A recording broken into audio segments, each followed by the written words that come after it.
it's Karen.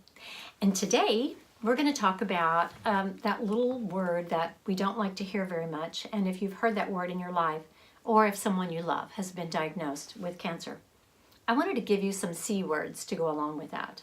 People didn't even used to like to say the C word. When I was working at a hospital when I was young, they said CA. They would just write it on the chart as CA. And I'm like, what's that? That's cancer. People don't like to hear that word.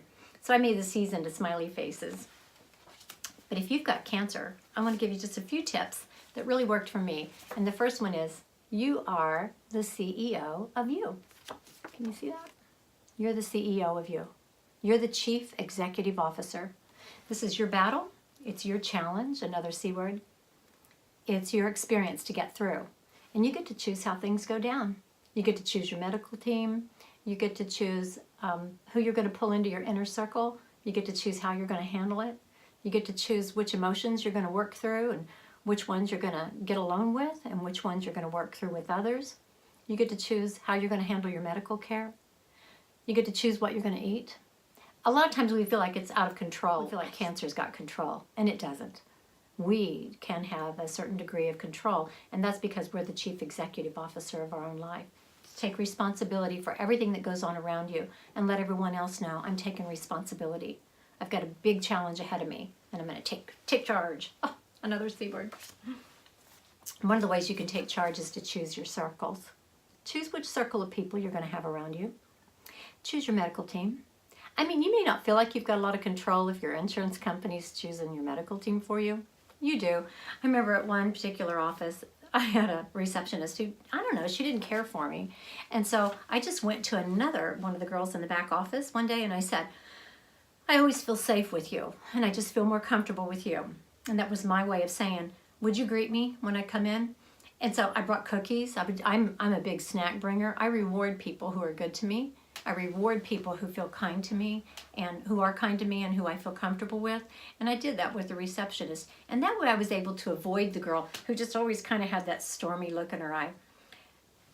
You know, I gave her the benefit of the doubt. Maybe she was insecure on the job or something, but I wanted to feel good when I went in, and I chose who I wanted to interact with. And we can't always choose our medical team. Thankfully, I've had some good doctors, and when I didn't feel like I could talk to my doctor, I knew that I could always change. And so that's a whole other thing. But choose your circle, choose your medical team, choose how you're going to react with them, choose how you're going to interact with them. You've got choices. Choose which one of your family members are going to come to the inside. So it's like a little circle. And so you'll have family members that will take care of some of your emotional needs. Maybe another family member will take care of some of your psychological needs or your physical needs. So like my brother was not going to hold me when I cried. So I asked him, I said, would you drive me to Oklahoma City for a treatment? And boy, he was there at like 4 o'clock in the morning, and I was fasting, and he was always good to me for whatever I needed, but he was my wheels. And that's about all he provided, just wheels and good music as we rocked along in his little pickup.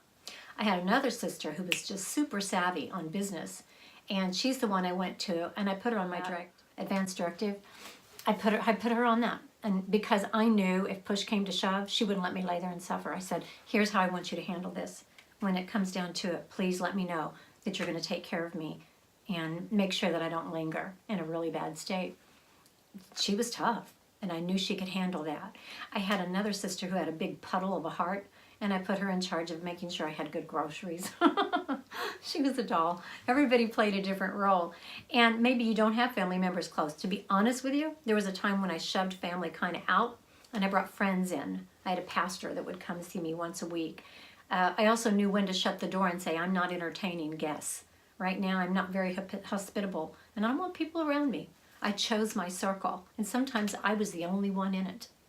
And I took care of me. I was the CEO of me. The last thing is, they're all C's, is color. And I made that one purple because I went to my cousin Julie's in Sedona, and this was just when I was the very first listed for a transplant. And we were all getting ready to go out one night, all of us girls, and we were wearing black. And Julie said, wait a minute. And she looked right at me, and she said, we're not going to a funeral. We were going to go to Tlaquepaque Square and eat out and dance and stuff. And she said, let's everybody change. So we all went back and started digging through our suitcases. We were kind of there to, we did a lot of stuff to help send me into my cancer journey. but we put on pink and purple and orange. And I was like, I don't have any earrings. And she's like, quit trying to match, Karen. I have this tendency to want things to match or to look good. And she said, don't do that. She said, this is a time for you to use all the color that you've got. And I came home and I actually started buying a bunch of stuff that's in this room now. I began to pull a lot of color into my life to help me through my cancer journey.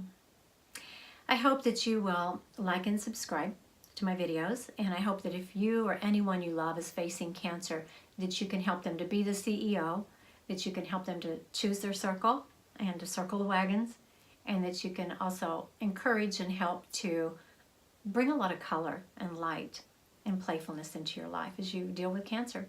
I've been there, done that, lived through it, and I'm always here to help you if you need it. I love you with all my heart. Hi. You will like and subscribe. That was better.